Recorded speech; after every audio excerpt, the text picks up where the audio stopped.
Pessoal, eu queria apresentar para vocês um módulo hoje que busca ajudar na tradução dos comandos do cliente, né?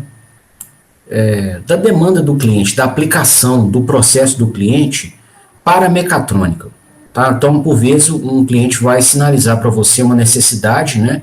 Com a linguagem dele, com os dados do processo dele, né, com informações correlatas à formação acadêmica dele, e a gente vai ter que traduzir isso para mecatrônica, né, ou seja, como traduzir o que o cliente precisa naquele processo para variáveis mecatrônicas, né.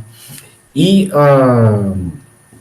uma vez que isso estiver traduzido, como que a gente pode usar os elementos mecatrônicos como blocos construtivos, igual tijolinho de Lego, tá? Ou seja, como que a gente pode enxergar os elementos mecatrônicos como tijolinhos de Lego, blocos construtivos, para se chegar na solução que o cliente precisa, né? Bom, e com isso, né, se a gente aprender isso, a gente vai abrir muito a mente, né, sobre uma vasta gama de aplicações que a gente vai conseguir implementar, ok? Então, assim, essa aula ela tem, né, um conteúdo técnico muito denso, né, e ela visa também abrir a mente, excitando a criatividade, tá? Nós vamos trabalhar muito hoje aqui com a criatividade para conseguir implementar, né, ou pelo menos projetar, que nós não vamos implementar, que nós não vamos para a bancada, mas pelo menos projetar soluções mecatrônicas nos mais diversos cenários, tá? Para os mais diversos clientes. Bom, então uma primeira coisa a se caracterizar, né, dentro dessa proposta é a nossa capacidade de operar sob controle de velocidade ou controle de torque, né? Então aqui a gente tem o diagrama do controlador por realimentação de estados.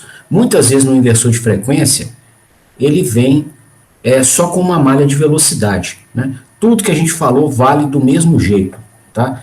Só que a gente não vai ter a ajuda daquele compensador KIA aqui na malha, tá? Então o inversor, muitas vezes, ele vai vir assim, ó.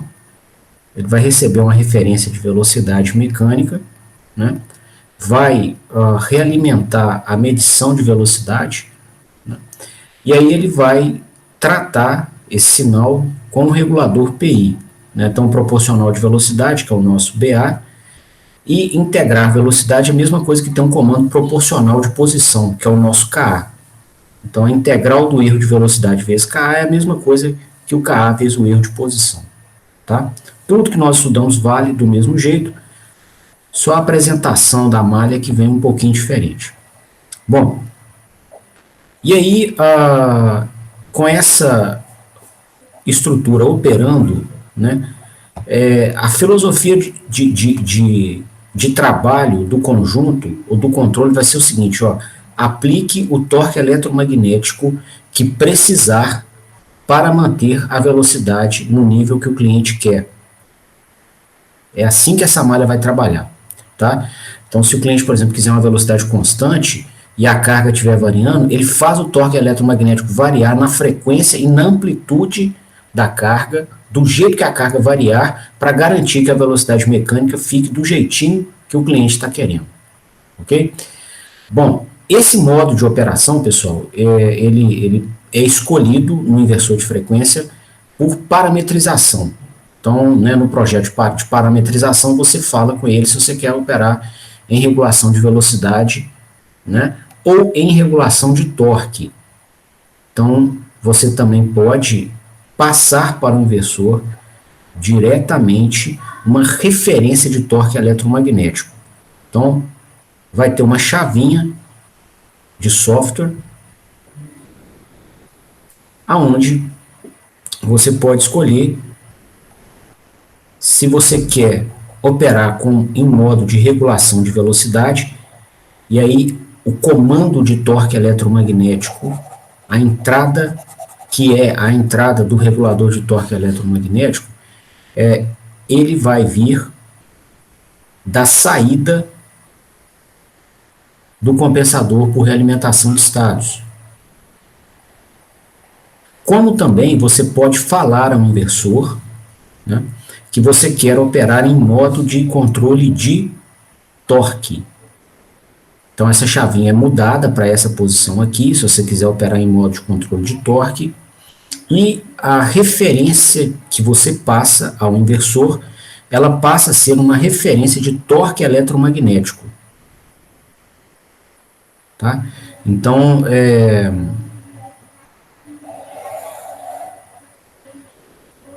essa referência de torque, ou a referência passada, né, pelo cliente da aplicação, ela vai estar disponível numa entrada analógica.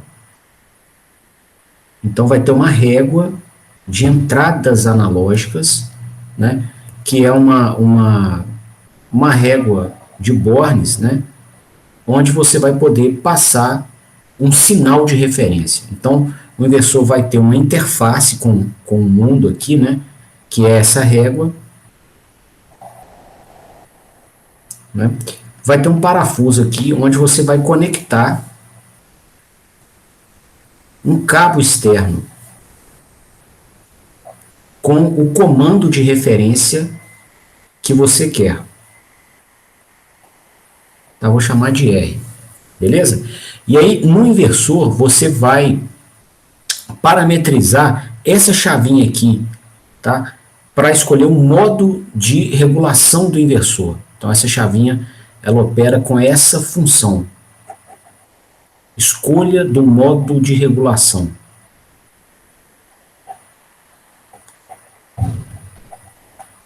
Tá? E aí, essa escolha do modo de regulação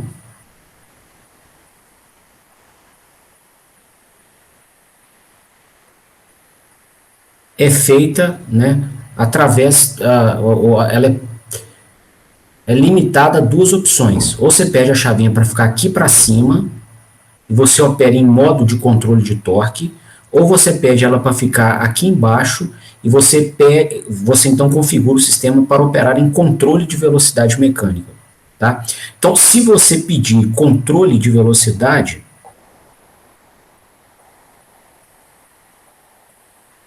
que é a chavinha posicionada aqui nessa posição inferior, né, você está dizendo para o inversor que a referência colocada aqui na entrada analógica, ele chama até de AI, Analog Input, tá? Por exemplo, 1, 2, aí depende do que o inversor disponibiliza, tá bom?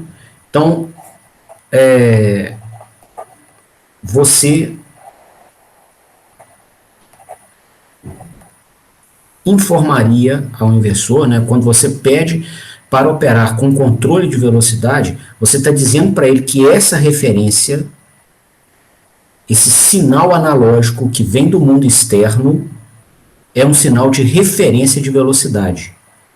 E aí ele vai rodar essa malha aqui, com esse compensador, e criar um sinal na saída da malha que vai ser o sinal de entrada para o regulador de torque eletromagnético.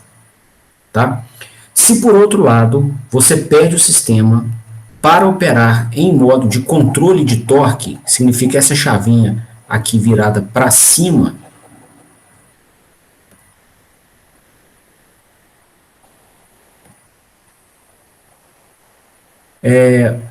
você está avisando ao inversor que esse sinal de referência que está na entrada analógica dele vai ser passado diretamente por aqui e chegar na entrada do sistema de regulação de torque. Ok? Então ele vai interpretar o sinal analógico de entrada como um sinal de comando de torque e não de velocidade.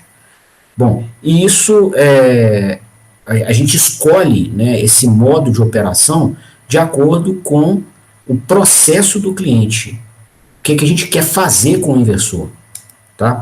Tem processos que você precisa regular a velocidade constante, né, em cenários que o torque de carga varia. Por exemplo, içamentos, né? Içamentos, para que você, né, o operador tenha um bom planejamento, né, de pouso da carga em um determinado anteparo, é muito melhor que essa carga desça com velocidade constante, tá?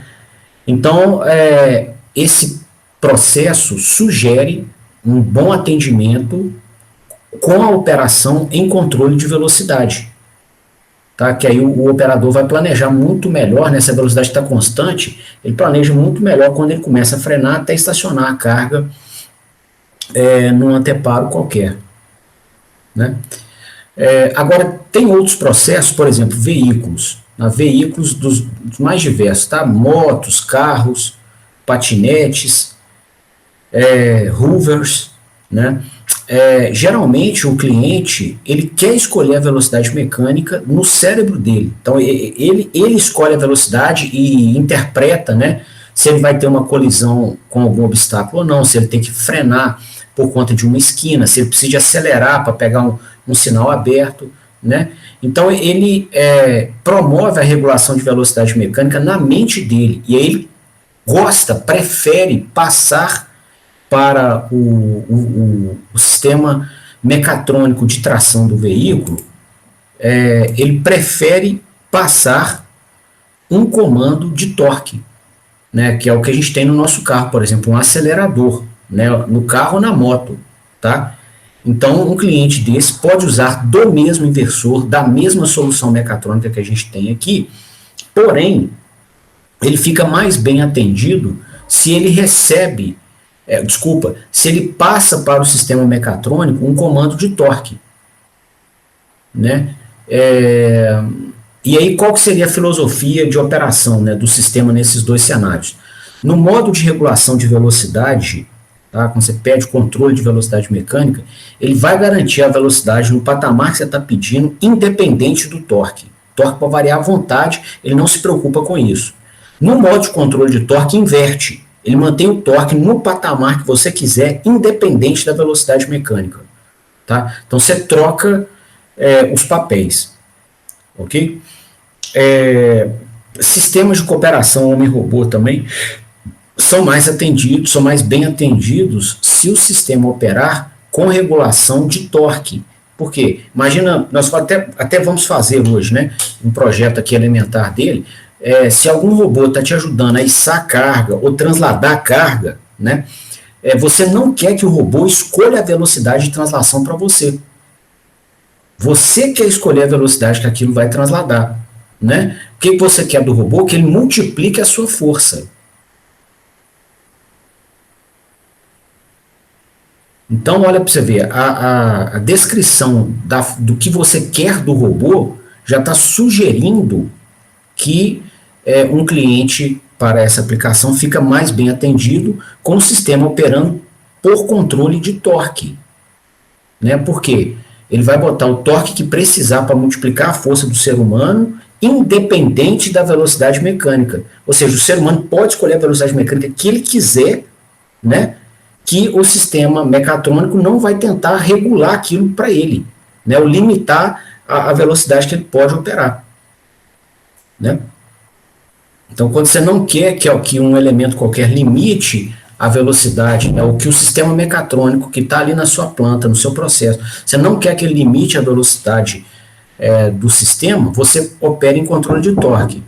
Quando você quer que o sistema mecatrônico garanta velocidade para você nos patamares que você deseja, tá? Por exemplo, manipulação de grandes corpos no espaço, em processos industriais de plantas de commodity, aí já é melhor operar com controle de velocidade. Tá bom? Então, a primeira coisa, né, que a gente... Uma das primeiras, não vou falar que é a primeira de todas, né? Até porque não tem regra para isso, mas uma das primeiras coisas que a gente caracteriza para poder atender o cliente É isso, né? Você escutar dele o que é o processo, estudar o processo do cliente e ver o seguinte, olha, ele fica mais bem servido com controle de velocidade ou de torque. Tá bom? E aí, pela característica do processo e por essa explicação que eu dei, você vai saber qual dos dois modos de controle atenderão melhor ao cliente. Tá? E aí você vai programar o inversor para um modo ou para o outro, por parametrização. Tá? Aqui só para enriquecer o desenho, né, e facilitar nosso raciocínio, aqui para dentro está o inversor e fora aqui está o mundo externo. Então, onde você vai criar a referência que é passada para o inversor. Beleza? Bom, com essa caracterização feita, pessoal, a gente tem a liberdade, em um segundo passo, agora vamos para um segundo passo, né, de gerar essa referência, né, de uma maneira apropriada para usar o inversor e o motor como bloquinhos construtivos da solução. Então a gente já conhece como eles operam, o que vem dentro deles, a modelagem, o que esperar desses componentes, como alimentá-los para que eles nos entreguem um determinado desempenho ou uma determinada trajetória mecânica na ponta do eixo. Então a gente pode pegar desse conhecimento e mantendo essa base, mantendo o inversor do jeitinho que a gente aprendeu e o motor do jeitinho que a gente aprendeu, a gente pode pegar isso e aplicar numa infinidade de soluções, como se fosse tijolinho do Lego. Tá? Você pega o tijolinho do Lego elementar, você cria desde dinossauro até avião. Tá? Eu estou falando que eu estou com criança em casa e vejo aqui, né, com frequência. Tá? É o mesmo tijolinho. Tá? Você só muda, né, a forma de associá-lo para poder chegar numa determinada forma, um determinado elemento, né, um brinquedo. Aqui é a mesma coisa. Você vai ter o inversor e o motor, né, que são blocos elementares, estão ali, a gente já conhece detalhes deles, né? Nós não precisamos fazer um inversor, fazer um motor. A gente pode pegá-los prontos de uma ampla gama de fabricantes, né, em preços que são razoáveis hoje, não é um trem de outro mundo, assim, dá para comprar sem um grande problema, e aplicá-los, né, do jeitinho que eles já vêm, em uma infinidade de soluções. Como que a gente poderia fazer isso, né, diferenciando uma solução da outra? Pela mudança na geração de referência.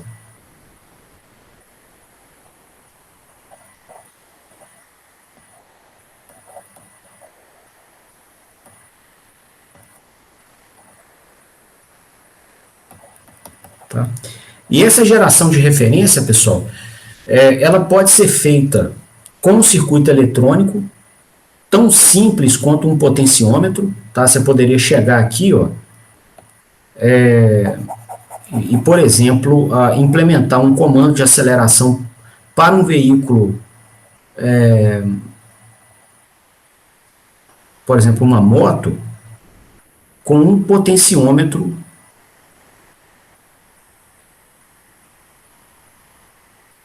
colocado aqui, tá? Ele pode receber do inversor até o sinal de tensão, a régua de entradas analógicas, tem tensão disponível. E ele pode receber o terra, também o potencial de referência dessa régua de entradas analógicas, também do inversor. Tá? E é importante que receba mesmo, porque você vai ter que colocar um potencial aqui referenciado a esse terra, até para garantir que você não vai colocar um potencial maior, uma diferença de potencial maior do que aquela suportada na entrada analógica e não vai levar o inversor a queimar. Tá? E aí, moçada, você pode ter, por exemplo, o ponto central do potenciômetro aqui excursionando, né, junto com o punho o punhal aqui da moto, tá? Ou de uma bicicleta elétrica, que a pessoa está segurando aqui, ó.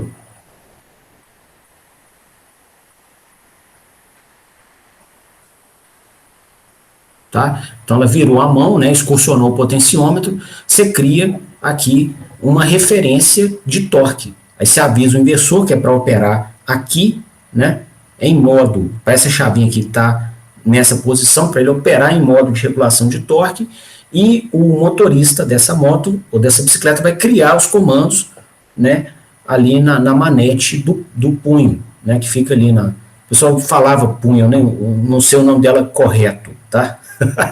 Mas vocês entenderam o que eu quis dizer ali, né? Então, é onde a gente, né, dá o comando ali na manete de comando. Esse nome punho o pessoal falava quando a gente era criança, né, com bicicleta. Tá? Eu não sei, mas obviamente o punho é outra coisa. Tá? Eu estou repetindo aqui de lembranças da infância, mas seguramente tem um nome técnico para isso. Eu nunca andei de moto na minha vida, eu não sei qual que é. Tá? Eu sei do comando, eu gosto do equipamento, eu só não sei andar. Tá? Bom, aqui então, pessoal, a gente tem um exemplo de como gerar uma referência. Tá? Uma outra forma de gerar esse sinal de referência, né, e aí dá, assim, possibilidades criativas diversas, tá? É colocar um microcontrolador, né?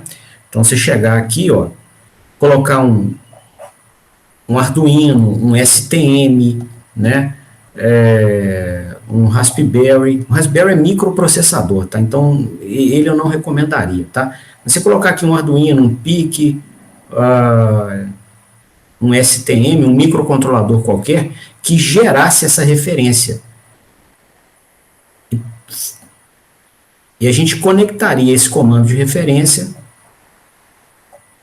ao inversor, tá? E aí você pode desenvolver por software a forma como esse comando vai ser gerado, de acordo com o movimento que você quer do sistema mecânico. Tá? Essa possibilidade é legal demais, porque assim, com software, a criação dessa referência fica muito flexível. Você escreve o software de acordo com o que você quer que aconteça, né, com a carga que está no eixo mecânico da máquina, e ele cria a referência para você, né, e aí a gente conectaria uma saída analógica do microcontrolador em uma entrada analógica do inversor. Né? E aí a gente avisa para o inversor, ó, você vai operar em modo de regulação de velocidade ou de torque e a sua referência está, por exemplo, na entrada analógica 2. Né? E aí o inversor colhe a referência daqui e garante para você que o comando de trajetória que chegou na entrada analógica efetivamente apareça no eixo. Tá? O mesmo inversor e o mesmo motor que serviram aqui para a moto, eles vão servir para essa aplicação aqui. Aqui, por exemplo, a gente pode estar implementando um dinamômetro de rolos, tá? Para emular a carga mecânica que um carro teria na estrada, porém dentro de um laboratório. Tá? A gente pode estar aqui programando um sistema de cooperação homem-robô. Né? E aqui você está criando uma referência qualquer de torque, tá? Para um robô acompanhar um ser humano em um movimento. É o mesmo inversor e o mesmo motor. O motor está aqui para frente, né? Tá? É o mesmo equipamento. Obviamente muda a especificação dele, né? Você vai ter cargas mecânicas maiores, vão te exigir inversores maiores e motores maiores, mas o comportamento físico do equipamento é o mesmo, as mesmas malhas de controle, os mesmos modelos. Tá? Por isso que eu estou falando, é o mesmo inversor e o mesmo motor. Fala, João. Do tempo de resposta. Por exemplo, a gente viu das aulas passadas, olhando esse BA, esse KA, que existe, em que cada frequência esses ganhos eles se destacam, né? Eles têm mais domínio. Aí o cara que escolhe esse modo de operação, como, por exemplo, esse punho da moto, né? Mas não precisa ser necessariamente esse exemplo aí. A frequência para o sistema notar a ação do cara tem que ser alta por conta do cara precisar não ter delay, ou precisa ser baixa por conta do ser humano não precisar ter essa frequência toda de comando? Uhum. Ô, João, depende da aplicação. No caso específico aqui da moto, né, vai variar do que você quer entregar no veículo. Por exemplo, se o veículo tiver uma proposta esportiva, o cliente de um veículo esportivo é o cara que quer dar um comando de acelerador na mão, ou pisar, né, com o pé no acelerador, e o cara quer colar as costas no banco. Então, o cliente de um carro esportivo, ele está comprando isso, ele não está comprando conforto, necessariamente. Tá? A prioridade é a sensação de dirigir com acelerações bruscas. Então, nesse caso, a gente vai ter que ter banda passante elevada. Tá? Agora, tem processos, né? Ou tem clientes, imagina você que você quer, por exemplo, criar um sistema mecatrônico para auxílio à tração de uma bicicleta, e nessa bicicleta vai um pai ou uma mãe com uma criança. Tá? Muito comum, tem gente que gosta de bike, põe uma cadeirinha para o neném no quadro e vai passear com a criança. Tá? A última coisa que se quer ali é a sensação de um veículo esportivo. Então, nesse caso, né, você quer acelerações suaves, tá? Você não quer a criança batendo o rosto, né, na estrutura, no apoio que ela tem para a mão, né? O pai ou a mãe quer planejar o movimento suave. Então, você não quer brutalidade ali. Então, ali, você já pode até implementar bandas passantes bem mais suaves, tá? E que inclusive inibam, caso alguém, por exemplo, a pessoa está aprendendo a dirigir a bicicleta, se ela der um comando forte demais, o próprio sistema mecatrônico de controle inibe o rastreamento daquele comando, tá? Até para não promover acidente, entendeu? Então vai do cliente. Ainda assim, né, o nosso método de projeto é o mesmo e são os mesmos equipamentos, mesmo inversor, mesmo motor. Nos dois cenários, tanto o cara que quer uma moto elétrica dessa com desempenho esportivo, quanto a pessoa que está comprando uma bicicleta para passear com criança no fim de semana. Entendeu? Beleza, obrigado. Viu? De nada. Então, pessoal, aqui então, com o microcontrolador presente, né, você já ganha uma gama de opções muito grandes, porque aí você vai desenvolver um software que vai criar essa referência, esse sinal analógico aqui. E aí o céu é o limite em termos de opções criativas. Tá? De tudo, né, lembrando, vale o mesmo bloquinho construtivo, é o mesmo inversor e o mesmo motor. Queira você criar a referência com potenciômetro ou com um microcontrolador. Tá? E queira você criar essas referências com diferentes diretrizes de movimento, em diferentes manipuladores mecânicos. Então, um manipulador, um sistema mecânico pode ser um carro, ou pode ser um robô, ou pode ser um içamento industrial, ou pode ser uma mesa de rolos, pode ser uma peneira rotativa, pode ser um moinho de bolas, pode ser uma locomotiva. Não importa, é o mesmo inversor, mesmo motor, as mesmas malhas, mesmo firmware todo de sinais e potência. Ok? Então, eu queria que essa ideia ficasse bem marcada para a gente conseguir atender uma gama de clientes muito grande usando esse bloco elementar de conhecimento que a gente ganhou aqui com esses equipamentos. Ok? Bom, para ajudar, né, a elucidar melhor essa ideia, eu preparei alguns exemplos aqui e eu queria trabalhar com vocês desde a apresentação do exemplo até a construção do sinal de referência, passando pela escolha do modo de controle, o modo de regulação, se vai ser controle de torque ou controle de velocidade mecânica. Tá? Bom, o primeiro exemplo que eu queria abordar, ele trata de um sistema de cooperação homem-robô para translação de cargas.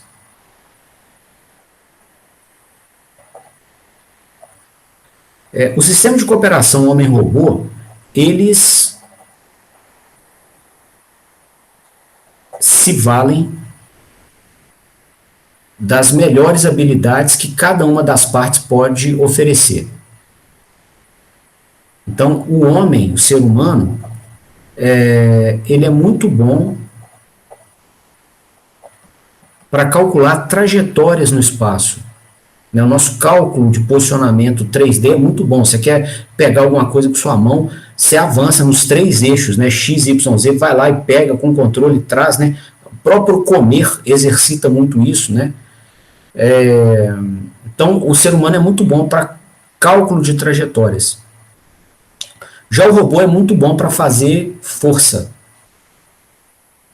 né?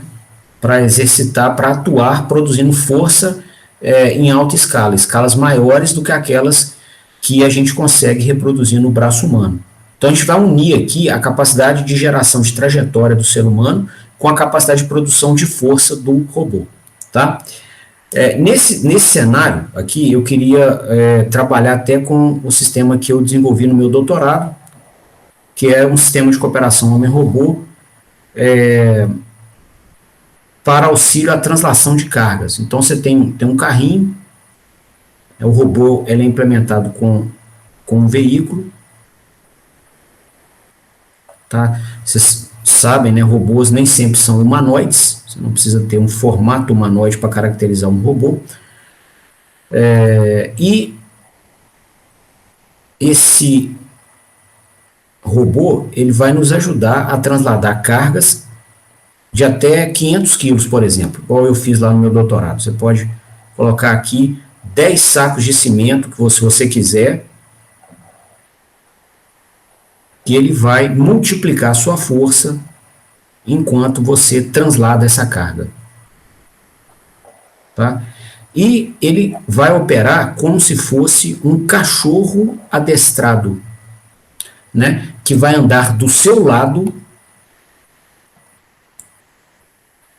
na velocidade que você quiser, puxando para você 500 kg de carga. Tá? Desculpa, eu errei aqui 2 vezes.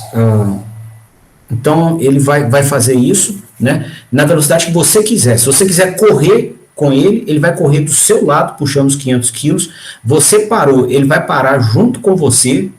Tá? Você quis subir um morro, ele sobe o morro te acompanhando, andando. Se você tira a mão dele, ele para e fica esperando do seu lado. Se você comanda para descer, ele desce do seu lado sem despencar. Você tirou a mão, ele vai ficar parado te esperando. Você jogou carga lá dentro e não comandou o movimento, ele fica parado te esperando. Tá? Se você tirou carga, ele também vai ficar parado esperando até você tocar nele e comandá-lo. Tá? Então, literalmente, é como se fosse um cachorro adestrado, daqueles da polícia que anda do lado da pessoa, porém tracionando 500 quilos de carga. Né? No contexto nosso profissional, a relevância disso é bem marcante, né? Porque você vai conseguir poupar trabalhadores, por exemplo, de construção civil, de problemas musculoesqueléticos, né, na translação dessas cargas, pessoas do meio rural, né, que também transportam sacos de café, milho, que são pesados, né, catador de material reciclável, ok? Algumas cargas menores em partes industriais, tá? Então, o sistema tem relevância, né? E no caso, ele opera da seguinte maneira, tá? Vai ter uma barra de comando com uma célula de carga, né, que vai receber aqui a força do ser humano. Então a pessoa vai tocar aqui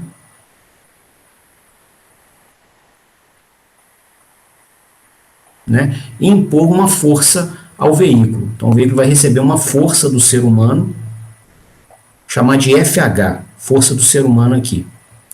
E nós teremos o acionamento elétrico instalado em uma das rodas, tá? Que vai desenvolver torque eletromagnético no intuito de multiplicar a força que o ser humano está fazendo. Tá?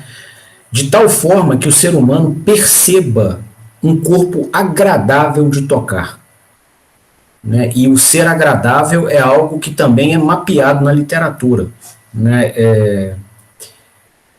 Tem artigos que mostram qual é a impedância mecânica que seres humanos gostam de tocar em uma interface.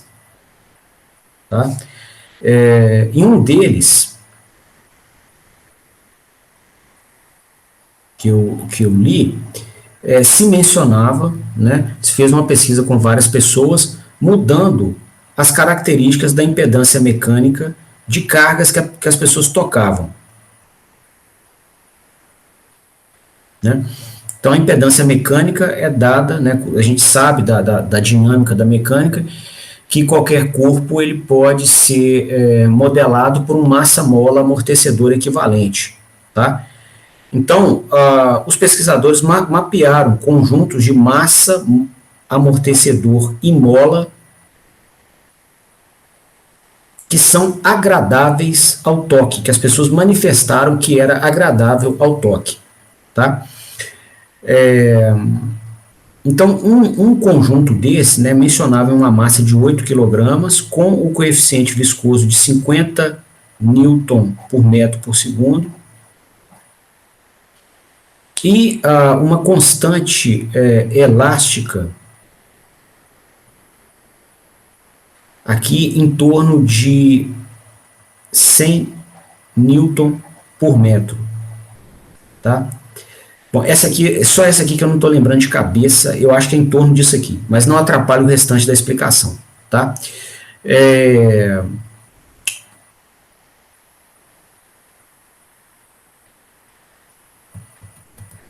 Então, a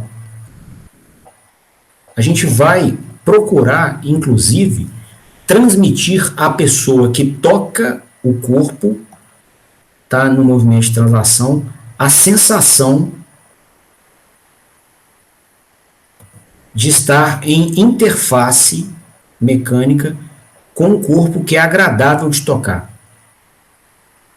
Tá? Bom, então a gente gostaria que o carrinho emulasse esse sistema mecânico aqui. Tá? O que é emular? Se a pessoa fechar o olho e empurrar o sistema mecânico que está à direita ou empurrar o carrinho, ela não percebe diferença. Ok? Então o nosso sistema mecatrônico aqui ele vai atuar dinamicamente, tá? Para que a pessoa não perceba a diferença entre o corpo pesadão, o carrinho está aqui com 500 quilos, inclusive pode estar subindo o morro, tá? Então, entre o carrinho com 500 quilos e esse corpo aqui de 8 quilos, tá? Com 50 Newton por metro por segundo de coeficiente viscoso. Então, é como se o corpo tivesse uma superfície aqui sem atrito, né? E deslocando numa região do espaço que tenha um fluido qualquer que ofereça, né, esse atrito viscoso, né? Ou seja, a cada 1 metro por segundo de velocidade que você tenta deslocar contra o fluido, ele vai oferecer uma força resistente aqui de 50 newtons. Tá? Bom,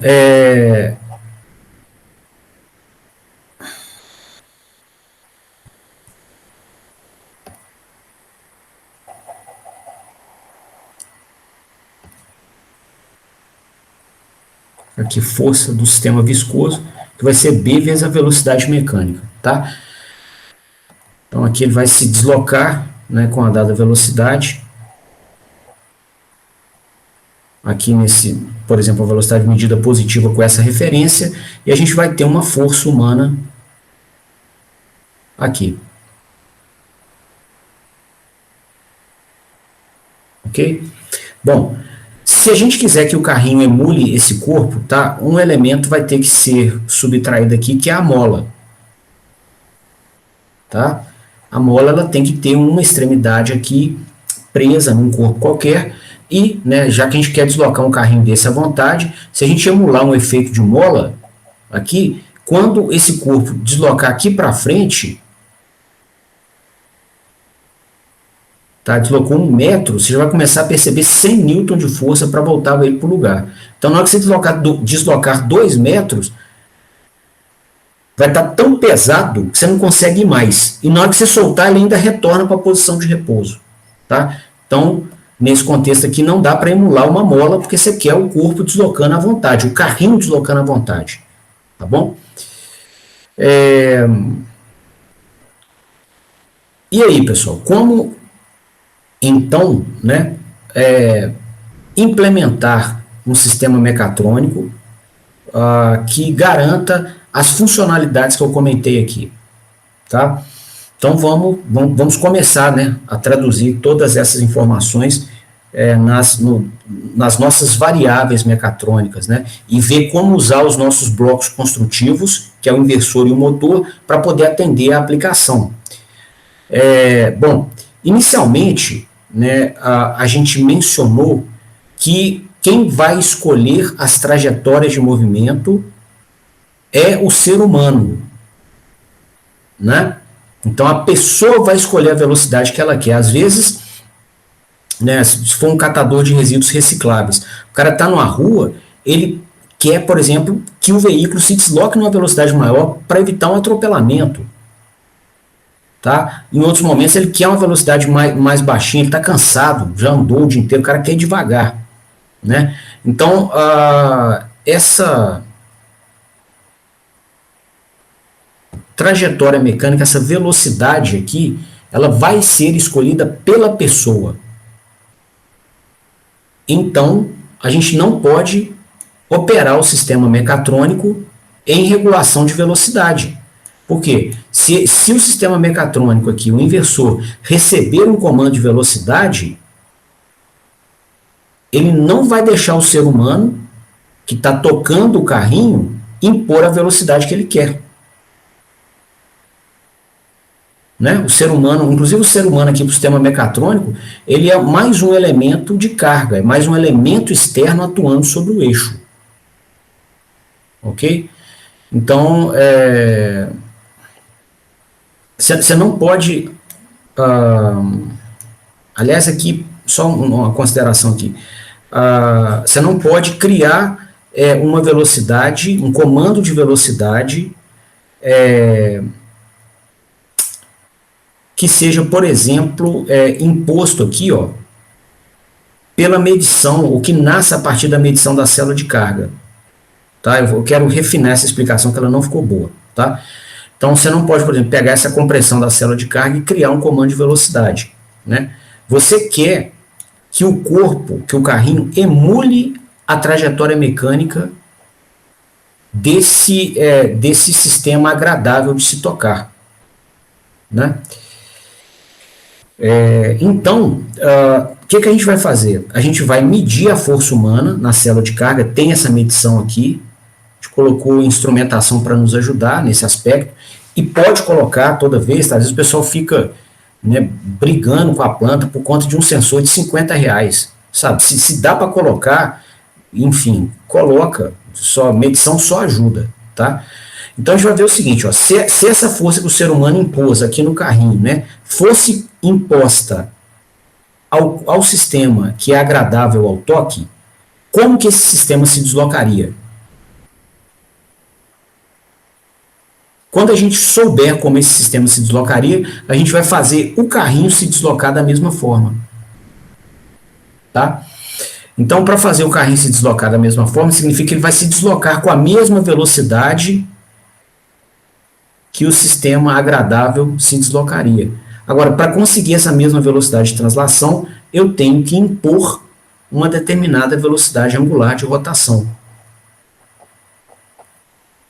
Aqui na roda, né? Essa velocidade vezes o raio, essa velocidade angular vezes o raio, vai nos dar a velocidade linear.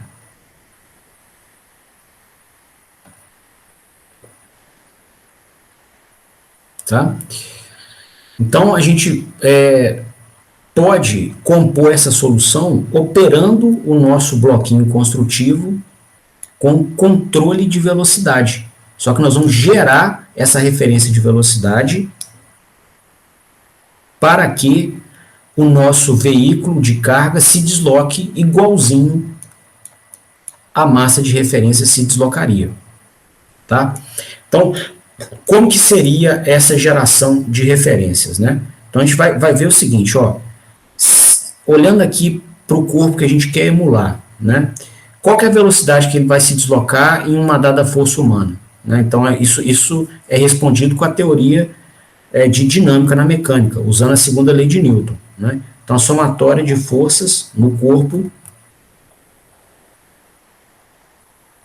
vai ser igual a massa vezes a aceleração dele.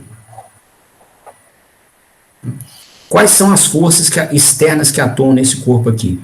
Uma é a força humana, que a gente vai medir aqui da célula de carga. A outra é a força viscosa, né? E não tem mais. Então, a somatória dessas forças vai ter que ser igual à força inercial, ou a força usada para acelerar o conjunto. Né? Então, aqui a gente consegue saber o seguinte, qual será a velocidade desse conjunto, aqui que a gente quer emular, em uma determinada força humana. Né? Então, basta, né, a gente implementar dentro de um microcontrolador um software que resolva essa equação diferencial aqui, né? Que já está até no formato aqui de espaço de estados, então, que é o que a gente tem usado em todos os nossos sistemas dinâmicos. Então, a força humana, menos aqui a força de atrito viscoso, vai ser igual a massa vezes a aceleração. Você divide a massa vezes a aceleração pela massa,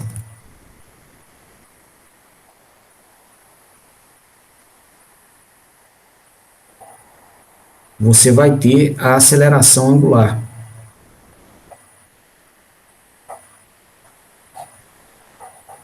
Você integra a aceleração,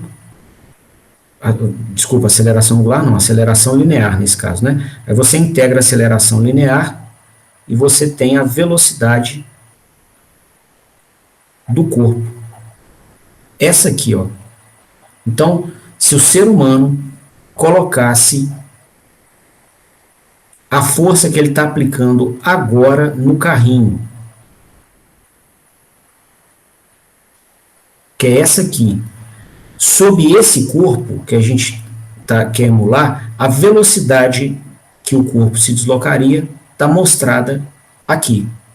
Tá? Então, a gente poderia fazer um programa, né, no microcontrolador para calcular essa velocidade. Né? Um programinha pequenininho, 2, 3 linhas, a gente resolve isso aqui. Bom, essa velocidade que o corpo emulado se desloca é a velocidade que a gente vai fazer o carrinho se deslocar também. Tá? Então, como o nosso sistema mecatrônico trabalha com grandezas angulares, a gente vai converter a velocidade de translação em rotação.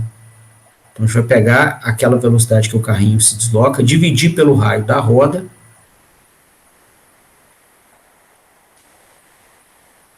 e obter a velocidade mecânica angular na roda. Vou colocar aqui, a velocidade vai estar na roda. Por quê? Muitas vezes nós vamos ter transmissão mecânica. Né? Nós vamos pegar a velocidade da roda, multiplicar pela relação de transmissão, para chegar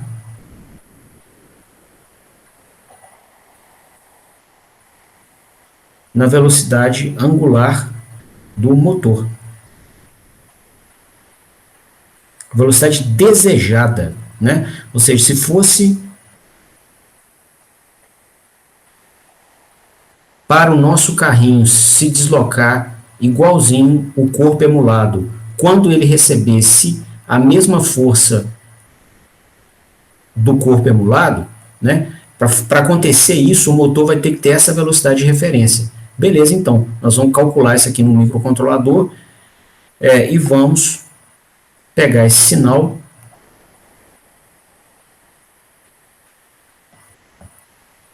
e aplicar na entrada analógica de um inversor e configurar o inversor para operar em modo de regulação de velocidade.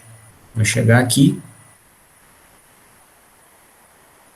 e ele vai entender que esse sinal analógico presente na entrada é um comando de velocidade mecânica. O que vai acontecer com isso, então? Ele vai garantir, vai colocar o torque que precisar para que o sistema se desloque do jeito que o corpo emulado se deslocaria. Tá? E aí essa criação, essa geração da referência, ela pode vir dentro de um microcontrolador. Tá? Então pode ter aqui um microcontrolador.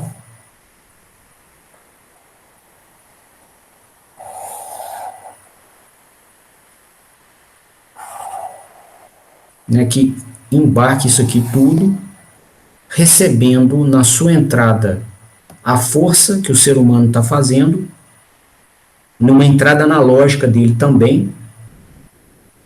Tá? Ele também tem entradas analógicas, né? Então, você pode receber esse comando, esse sinal de força do ser humano numa entrada analógica dele e produzir na saída uma referência de velocidade mecânica. Tá? Bom, desse jeito, né, pessoal, se o ser humano para de tocar, né, a massa aqui, o sistema frena suave, tá? Você tem ele é muito viscoso, tá? Então ele vai frenar de maneira suave e vai ficar esperando, tá certo? Então na hora que o ser humano parou de tocar e ele frenou, a velocidade foi a 0 metros por segundo, a velocidade angular também vai a 0 radianos por segundo. E aí ele aplica um comando de velocidade nula. Comando de velocidade nula, que ele vai mandar para o inversor, não significa que o inversor vai desligar. Muito pelo contrário. Ele vai colocar o torque que precisar para garantir que a velocidade no eixo do carrinho fique 0. Tá? Então, se você tiver, inclusive, com o carrinho no morro, a pessoa parou de tocar, ele não desce. Ele fica paradinho lá no morro. Você pode colocar a carga, tirar a carga, ele vai ficar. Se ele tiver morro acima ou morro abaixo, vai ficar paradinho ali. Tá? Então, ele cumpre, né, aqui por essa análise, parte da função que a gente falou de se comportar como um cachorro adestrado. Né? De esperar a pessoa tocá-lo para poder se deslocar. Né? Se a pessoa imprimir uma força maior aqui na célula de carga, você vai ter o sistema com mais aceleração, a aceleração vai crescer, a velocidade cresce. Né? E aí, com essa velocidade, né, do sistema emulado crescendo, a própria velocidade angular, que é proporcional à velocidade de translação, vai crescer também. Então, esse comando de velocidade crescente vai ser passado para o inversor e ele vai garantir que aqui no eixo da roda apareça uma velocidade angular maior. Tá? Então, a pessoa comandou para mais força, querendo que o sistema fosse mais rápido, né? Ele vai, como um cachorro adestrado mesmo. A pessoa frenou, né? Colocou força negativa aqui, ele tem aceleração negativa, né? Aí você começa a ter um decrescimento da velocidade. Então, ela vai frenando, tá? E isso vai ser passado para o inversor vai garantir, né, no eixo da roda que a velocidade vai cair tal qual a pessoa pediu. Ok? Então o sistema vai se comportar, né, conforme a trajetória que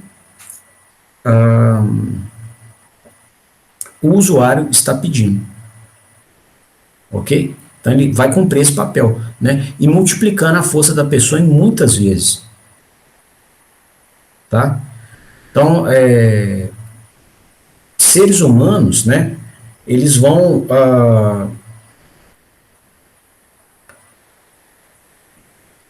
andar aqui, assim, quando estiver muito rápido, a 1,5 metro por segundo, tá? Então, se você tiver um deslocamento de 1,5 metro por segundo aqui, ó, a força resistiva, né, se essa velocidade for constante, você não tem, né, força demandada para acelerar o conjunto. Toda a sua força é para vencer o atrito viscoso. Então vai ser igual a 50 newton por metro por segundo vezes 1,5 metro por segundo.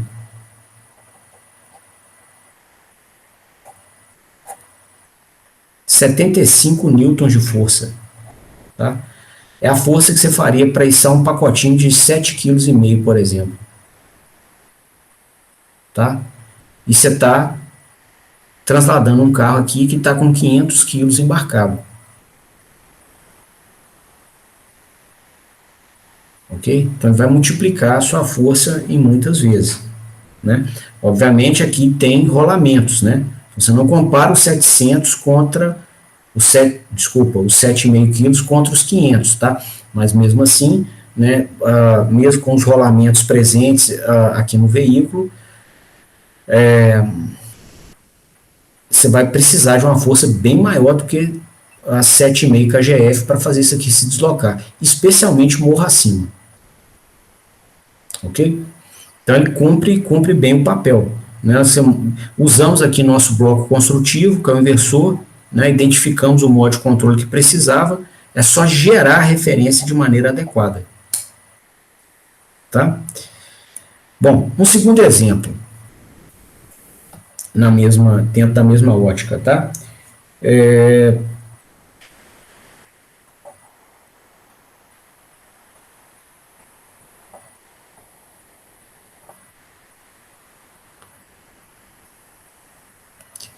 Vamos projetar agora uma estrutura mecatrônica para emular a força resistente da água. Tá? Então, seria um sistema para auxílio à recuperação, né, em ambiente de fisioterapia de pessoas que precisam, né, ou que a terapeuta julga que haveria ganho, né, se a pessoa fizesse um movimento recebendo a mesma força resistente que a água faria. Está num local que não tem piscina. Tá?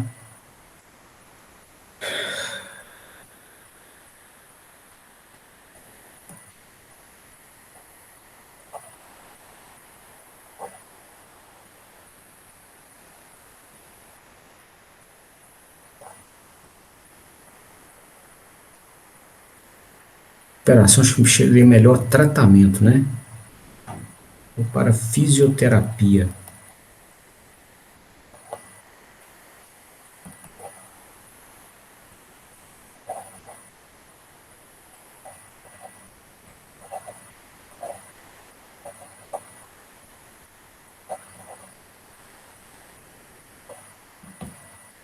Tá?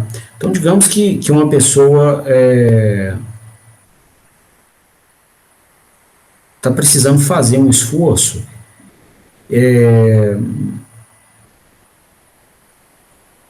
por exemplo, para recuperação do ombro, tá? Para frente, para trás, assim, ó, tá?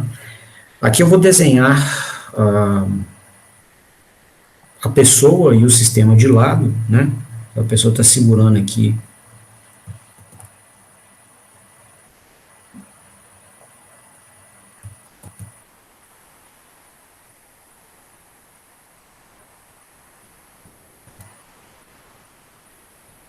uma barra,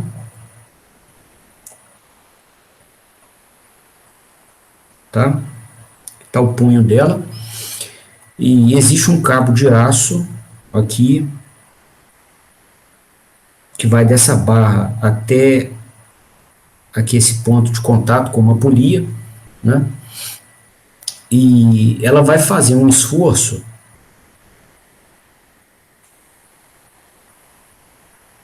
vai imprimir uma força qualquer aqui e ela gostaria, né, de perceber uma força resistente ao seu movimento que fosse a mesma força que a água faria se ela estivesse se movimentando naquela velocidade dentro da água.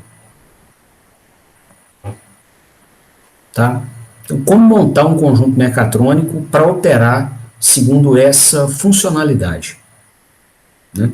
Então, uma proposta, né, o manipulador mecânico ele pode ter várias estruturas, né? Aqui eu estou fazendo com cabo de aço e polia. Podia ser um conjunto pinhão-cremalheira, igual de portão elétrico, né? Só que com dentes menores e um contato mais suave para a pessoa não perceber solavanco, né, enquanto ela mexe, tá? Podia ser uma rosca sem fim, coroa, tá? Uma transmissão por rosca sem fim coroa, tá? Tem mais de uma possível forma de implementar o manipulador mecânico, ok? Independente da forma, o princípio que eu vou explicar aqui vale em qualquer um desses manipuladores. Bom, a gente teria aqui, pessoal, né, um eixo mecânico, tá? Onde atuaria o nosso sistema mecatrônico, né? Então, para oferecer essa força resistente, a gente poderia desenvolver torque para cá, tá? De tal forma que esse torque dividido pelo raio daria a força resistente aqui nesse ponto. Seria a força produzida pelo sistema eletromagnético, tá? Que seria igual à força que a água produziria se a pessoa tivesse deslocando o seu braço na água naquela velocidade que a gente medir em um determinado instante. Tá? Bom, essa velocidade de translação que a pessoa está impondo, ela é associada com a velocidade angular do conjunto, né? Esse V vai ser igual a ômega R, onde esse R é o raio aqui da polia.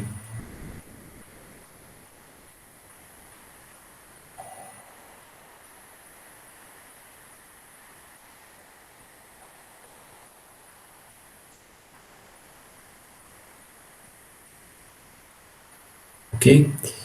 Bom, e aí, como fazer o sistema mecatrônico operar segundo essa funcionalidade que nós mencionamos aqui? Né? Bom,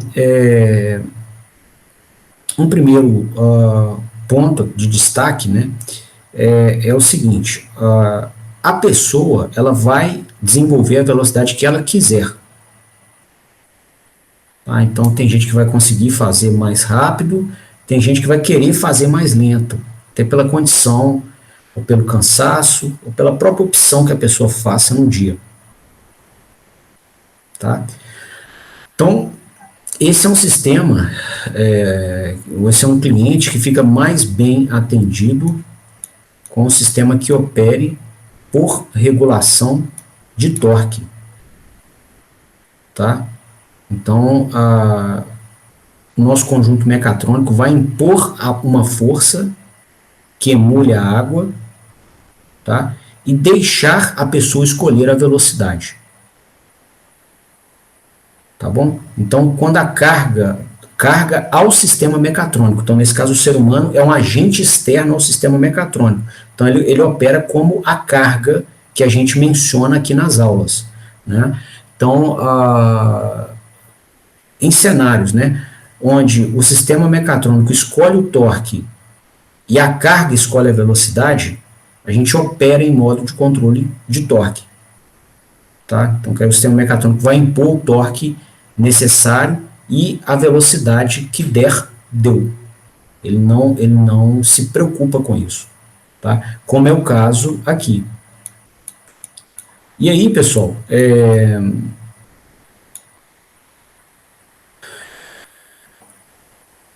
sendo um controle de torque, né, a saída ao final vai ter que ser um comando de torque. Né? que a gente vai ter que passar para o inversor. Agora, como criar esse comando? Tá, aqui está o inversor, a reguinha e o borne, né, da entrada analógica, né, e aqui a gente vai ter que entrar com um comando de torque para ele.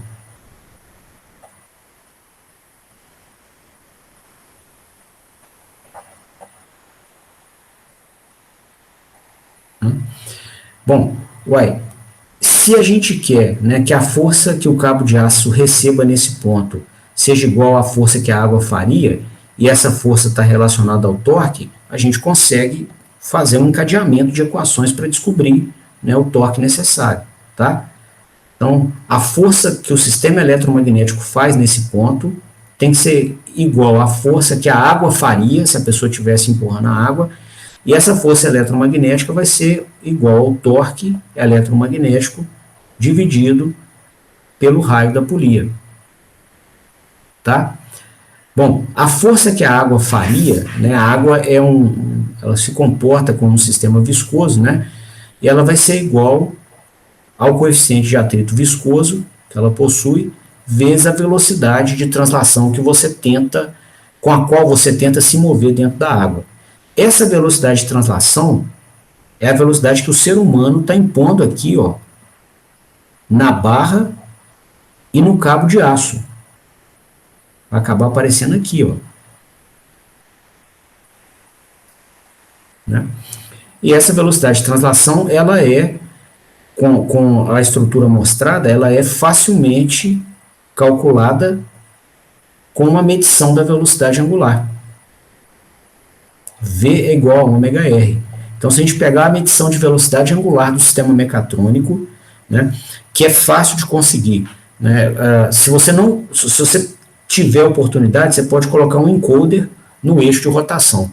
Se você não tiver, os inversores estimam a velocidade para você com um observador de estados. Tá? Ele pega aquele modelo da máquina de indução que a gente aprendeu na teoria e a partir das entradas elétricas e do modelo da máquina, ele calcula os estados mecânicos. Então, assim, é um sinal muito fácil de se obter com o inversor de frequência. Tá? Então, você pode pegar a velocidade mecânica, né, que vai estar disponível no inversor de uma maneira bem conveniente, e multiplicar pelo raio da polia, para chegar na velocidade de translação que a pessoa está impondo em um dado momento. Tá? Então, com isso aqui, ó, com essas duas equações que a gente já mostrou, a gente chega no torque eletromagnético. Ó. O torque eletromagnético vai ser igual à força que a água faria vezes o raio da polia, que vai ser igual a isso aqui, ó.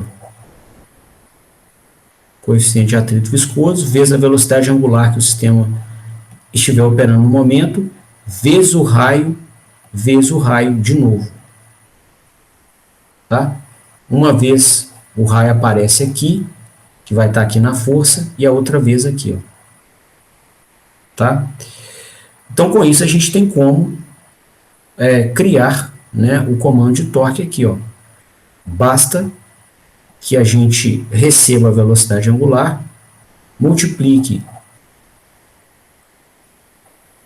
pelo atrito viscoso da água, vezes o quadrado do raio da polia,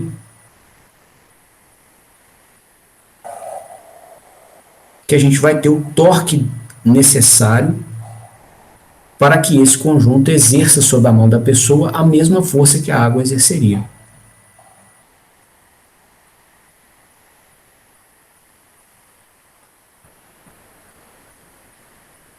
Tá? Então, a medição de velocidade mecânica, ela volta aqui. Você pode conseguir essa medição, igual eu comentei, com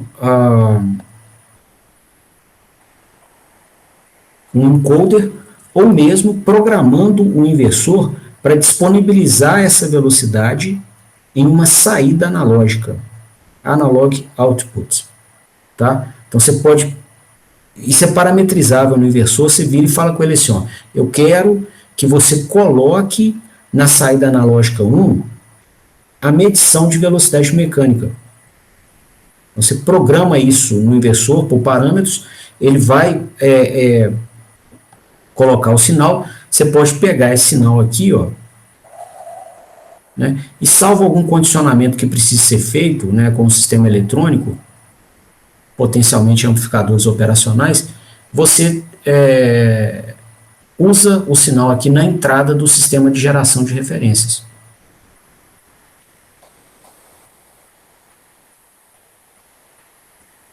Está aqui o gerador de referências.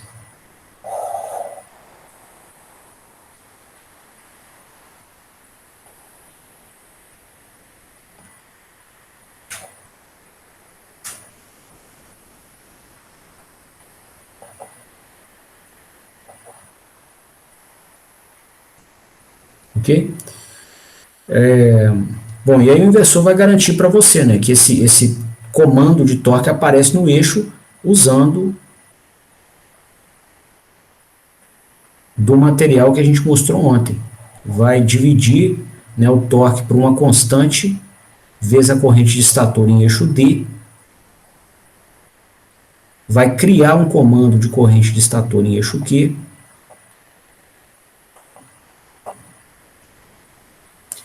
E vai implementar uma realimentação dessa variável para garantir que efetivamente apareça na máquina aquele comando de corrente que você quer.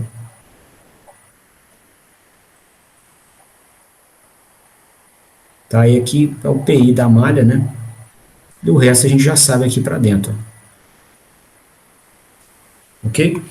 Então, mais um exemplo, tá? De como usar, né, o inversor e o motor como bloco construtivo numa aplicação diferente, criativa, né? Onde a gente se valeu do mesmo inversor aqui da primeira aplicação, o mesmo inversor, com o mesmo firmware de controle, tá?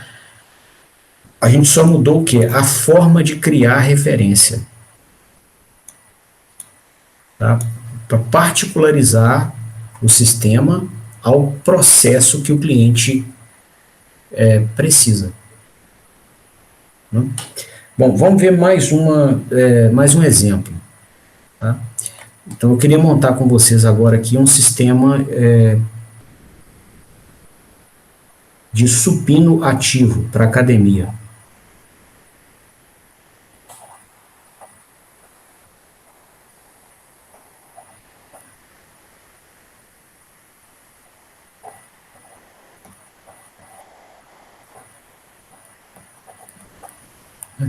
Então, a ideia aqui, pessoal, vai ser, né, implementar um supino de academia. Supino é aquele equipamento que o cara puxa aqui, né, pelas costas, ou puxa no peito, né? Então, ele faz um movimento de deslocamento de carga na vertical. Tá? Ele sobe e desce, né, fazendo um deslocamento ali na vertical. Tá? Então vai ter uma polia com cabo de aço, né? Uma barra que a pessoa toca,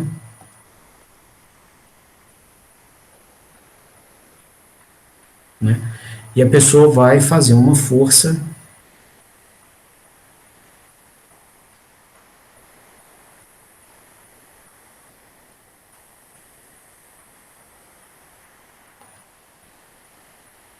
aqui, tá?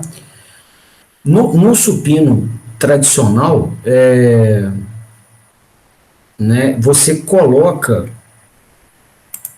barras, né, com uma determinada massa para compor a carga do exercício que você quer, né? Então,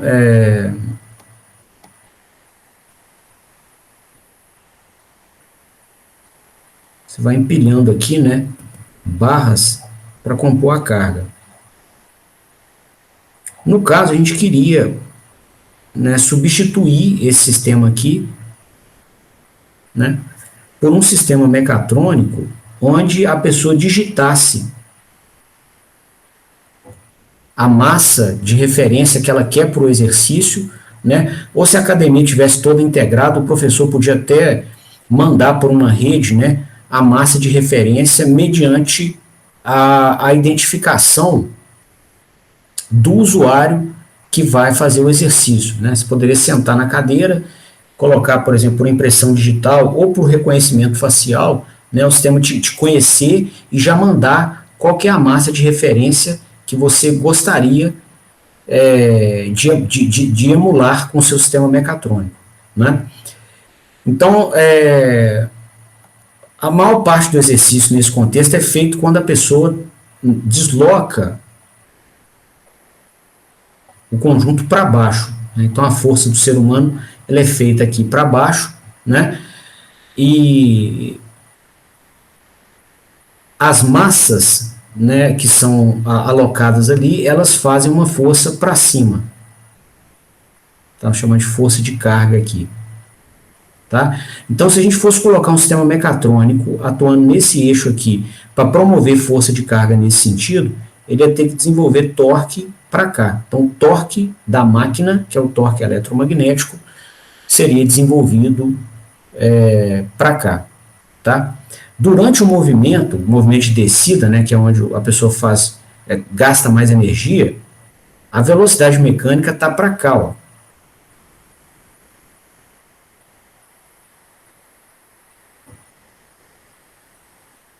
Ok? Então a pessoa ela vai, né, promover aqui a descida do cabo de aço com a barra. Você vai ter uma velocidade de translação para baixo aqui, né? E você vai perceber nesse movimento, então, a velocidade mecânica aqui em sentido horário. Tá? Então, até o desenho aqui, né, do torque da velocidade já nos sugere que a potência que a máquina desenvolve no sistema mecânico enquanto a pessoa se exercita, ela vai ser negativa. Porque o torque e a velocidade angular possuem sentidos opostos. Ok? O que significa, então, que você pode regenerar a energia da pessoa para a rede elétrica. Isso é mais um ganho disso aqui. Tá? Então, enquanto está aquela galera lá gastando energia efetivamente, a pessoa vai na academia para gastar energia, né? Se fosse para ganhar energia, iria para uma cantina, uma lanchonete, um restaurante, né? Ali é para gastar, né? Então, a gente pode pensar em oportunidades, né, de converter essa energia elétrica, essa energia biológica das pessoas, né, em energia elétrica, né, implementando sistemas mecatrônicos em aparelhos que admitam esse tipo de solução, que vão ser quase todos, inclusive. Né? Bom, então, mais um ganho desse sistema. Né? Como implementar a solução? Né? Então, a próxima pergunta. Bom, inicialmente, é sugestivo que esse sistema não opere por regulação de velocidade mecânica. Tá? Porque quando a pessoa está se exercitando, já que a gente vai emular, né, o supino tradicional, a pessoa pode se exercitar fazendo um exercício rápido ou fazendo devagarzinho. Ela escolhe a velocidade, a pessoa. Então, não convém que nós façamos a programação do sistema mecatrônico para ele escolher a velocidade, porque a gente vai tirar a naturalidade do movimento. Tá? O que é constante durante o movimento do supino? A força da carga, que é o peso aqui desses blocos que são conectados à segunda extremidade do cabo de aço. Né?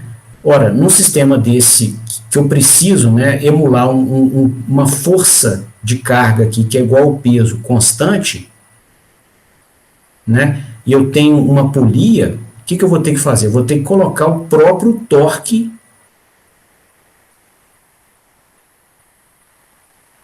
constante, tá? Onde esse R aqui é o raio da polia.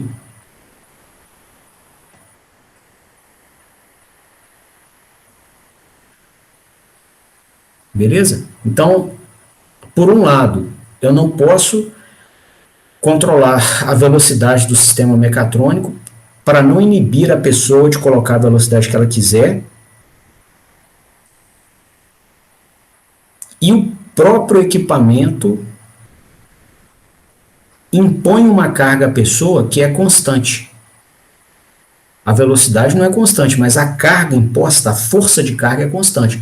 Então aqui há um apelo muito forte para que a gente opere em modo de regulação de torque. Então ele vai botar um torque constante, consequentemente uma força de carga constante aqui, né, na mão da pessoa, independente da velocidade. Então a pessoa escolhe a velocidade à vontade e aquela força de carga está constante.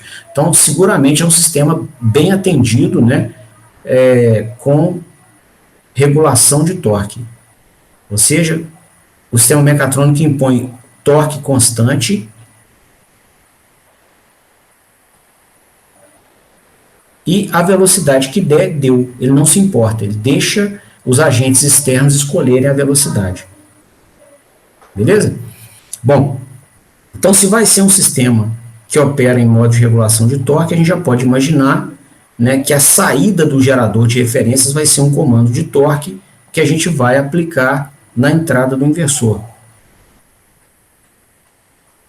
Então está aqui, né, a régua de entradas analógicas. Eu vou escolher uma dessas entradas, né, aqui dentro do inversor. E a gente vai, então, programar o inversor e avisar para ele que o sinal analógico que vem aqui nesse borne é um sinal de torque. Então, ele vai pegar e aplicar esse sinal diretamente na entrada da malha de regulação de torque, né? E aí ele vai, então, executar essa malha, né, conforme o que a gente estudou ontem. Pegar esse comando de torque, dividir pela constante vezes a corrente estator em eixo D, que ele vai manter constante, e criar o comando de corrente de estator em eixo Q.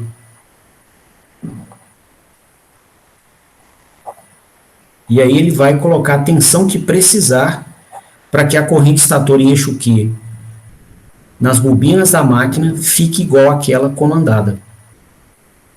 É o modo que essa malha opera, tá? E aqui para dentro a gente já sabe o que tem. Bom, aqui no mundo externo, né, no sistema de geração de referências, como que a gente vai criar esse comando de torque, né? Bom, então o sistema vai receber na sua entrada, né, a massa total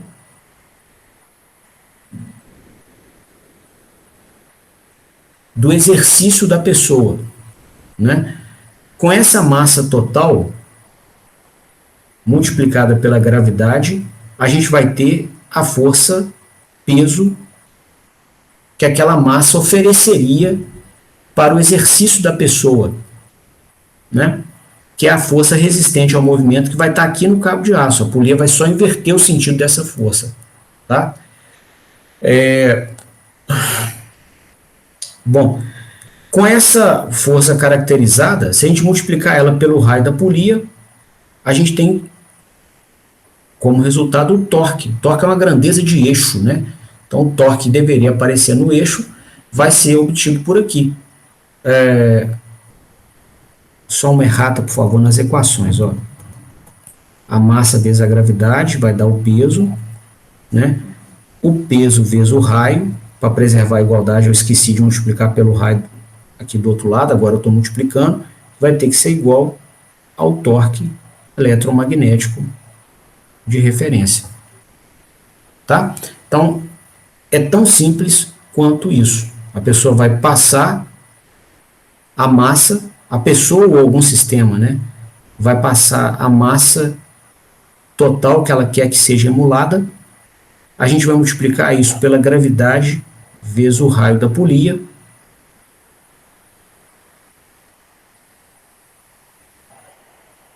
E com isso a gente vai ter o comando de torque. Tá? A gente pode, né, com o microcontrolador na mão, né, adicionar algumas gentilezas, tá, que são muito bem-vindas, né, todo mundo gosta de ser bem tratado, então convém se pensar nisso, né, ainda mais em sistema com interface com seres humanos, né. Então aqui você pode, por exemplo, realimentar da saída analógica do inversor, ou numa saída analógica qualquer, o sinal de velocidade mecânica. Tá? Que ou ele vai ter por medição, ou ele vai ter por observador de estados, que já está embarcado dentro dele. Você não tem que fazer nada, ele já calcula isso para você. Aí você pode pegar esse comando de velocidade e amostrá-lo no seu microcontrolador, né? Para entender, por exemplo, se a pessoa em algum momento travou, né? Então aqui você vai ter uma outra entrada, aqui a saída analógica do inversor vai numa entrada analógica do microcontrolador, que faz o gerador de referências. Tá? E aí você pode entrar com ela aqui dentro do software, né? E observar, por exemplo, o seguinte, ó, digamos assim, a pessoa está com uma programação de 10 séries, ela está na oitava, né? E na hora que ela está no meio do caminho, o braço travou, ou seja, a velocidade mecânica foi a 0. Tá? E você pode perceber até se ela está tremendo, tá? Velocidade mecânica oscilando em alta frequência. Se ela tiver, você pode dar aquele efeito que os professores da academia fazem, que é o leve, né? Se alivia um pouquinho a massa que está sendo emulada, só para a pessoa não machucar a coluna e conseguir completar. Ela vai e completa. Tá? Como pode ter gente, por exemplo, que queira emular uma carga que cresça gradualmente, tá? Então você pode emular uma carga crescendo aqui com o tempo, para oferecer um determinado ciclo de atividade para a pessoa, tá?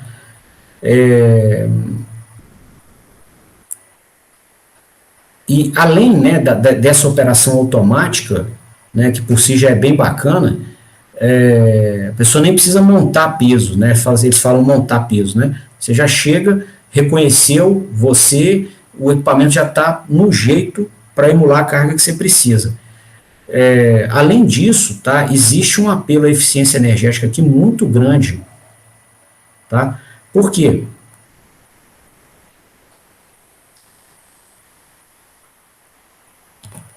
Você vai ser capaz, com um sistema mecatrônico desse, de regenerar energia para a rede.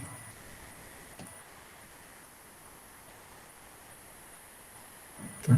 Então, se você olhar aqui no tempo, ó, você pode ter o seu torque eletromagnético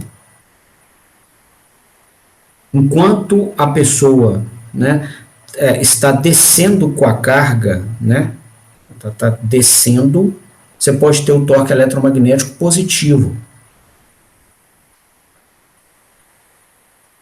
Né? Na hora que ela chega no final e quer subir, né, você pode colocar um torque positivo mais baixinho, por exemplo. Tá bem baixinho. Ou se, ao invés de ser um cabo de aço, for uma barra, tá, de uma cremalheira, por exemplo, ela mesma pode fazer uma forcinha para subir. E aí você criar um torque resistente bem baixinho do motor para deixar ela subir. Tá? E na hora de descer, você já cria um torque eletromagnético bem alto para resistir o movimento dela. Tá? Opções.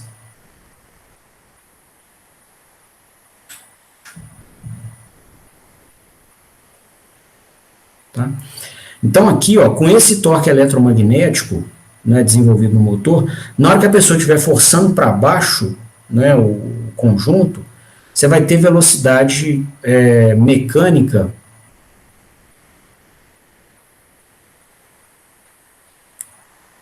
contrária ao torque. Tá? Na hora que for para subir, você vai ter a velocidade mecânica aqui, ó, em outro sentido, né, para poder subir, tá?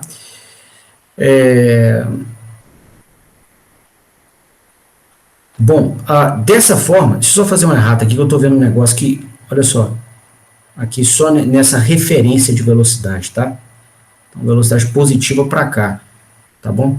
Então, na hora que, de novo, né, se tiver o torque frenante em sentido anti-horário, a velocidade vai estar em sentido horário, tá? Então, torque, ele estaria, né, frenando aqui negativo com a velocidade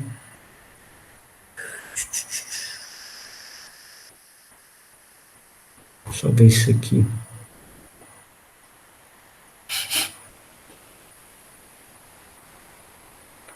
Torque negativo.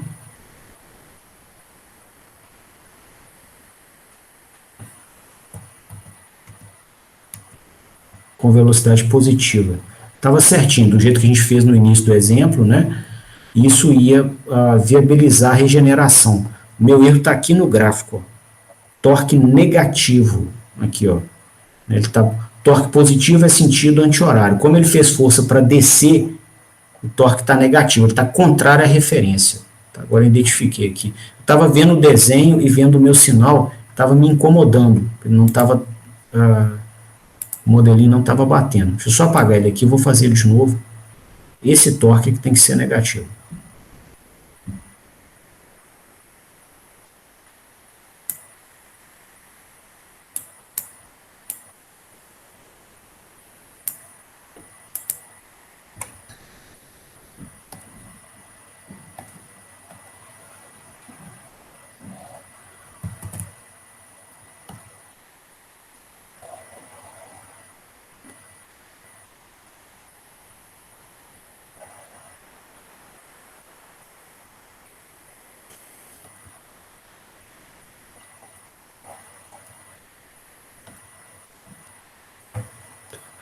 Então ele vai, né, ser negativo enquanto a pessoa está puxando para baixo. Depois você pode colocar ele também negativo, mas com um módulozinho menor, tá, para ele subir. Depois ele negativo de novo enquanto a pessoa puxa para baixo. Depois ele menorzinho, né? E enquanto a pessoa está descendo com o conjunto, né, fazendo o exercício, você vai ter uma velocidade mecânica que vai chegar a um pico e depois vai cair. A pessoa vai frenar, então ela arranca lá de cima, acelera o conjunto, vem com a velocidade constante, depois para. Tá? Então essa velocidade angular vai ter essa característica aqui. Né? Depois ele vai subir, então a velocidade angular tem que inverter a sua polaridade, tá? Para a barra ser levada lá para cima. Né? E depois ele vai, de novo, descer, essa barra vai descer. Então, o que acontece? Ó, nesse intervalo de tempo aqui,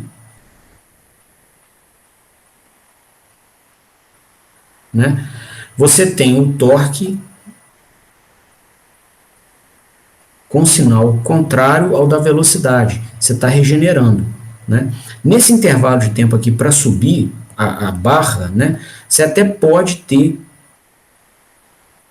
o torque no mesmo sentido da velocidade. Ou você pode deixar a pessoa para empurrar, né, e aí você só não restringe o movimento, ou você pode usar o sistema mecatrônico lá em cima para ajudar a subir a barra um pouquinho, tá? Que seria o cenário de uma potência mecânica desenvolvida pela máquina positiva, tá? Então aqui ela estaria gastando energia. Só que a energia elétrica que ela estaria consumindo para levantar a barra, que é levinha, é muito menor do que a energia que ia ser regenerada enquanto ela está restringindo o movimento da pessoa nesse primeiro intervalo aqui.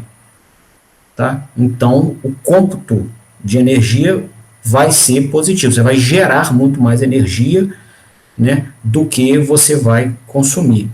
Tá? Então, a energia desse intervalo aqui, onde a regeneração é maior do que a energia desse intervalo aqui, onde ela opera em modo motor.